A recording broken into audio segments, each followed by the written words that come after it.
politics, the largest source of federal funding for museums and libraries across the country is facing major cuts. That's after President Trump signed an executive order to dismantle the Institute of Museum and Library Services. 10 News reporter Lauren Davis shares the impact it could have on museums in Knoxville that have received funding.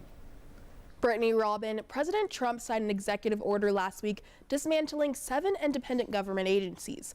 One of those agencies is responsible for major federal funding of libraries, museums, and archives, including here in East Tennessee. The Institute of Museum and Library Services, or IMLS, supports libraries and museums through grants, research, and policy development. That go to funding programs, that goes to funding archival work and digitization of historical records. That agency funded several groups in Knoxville, including the East Tennessee History Center. The largest one was early on in 2005. That helped fund Voices of the Land, which is our premier exhibition here, which is about the history of all of East Tennessee. The Beck Cultural Exchange Center also received a grant. It was a 2-year grant that we were able to begin to digitize this mass collection of our archives.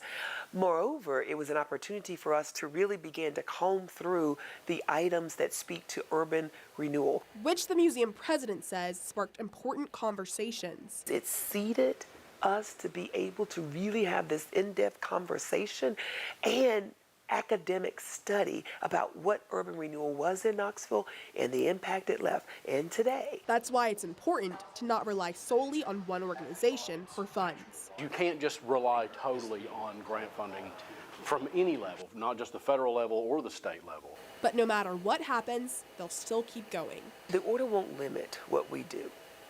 It will limit the access to certain resources that we have, but Beck will do the work that was started 50 years ago. Other organizations in East Tennessee who received grants from IMLS include Zoo Knoxville, the Museum of Appalachia, and the University of Tennessee. Leaders with Zoo Knoxville provided a statement that can be found online in this story on WBIR.com. Brittany, Robin. Lauren, thank you.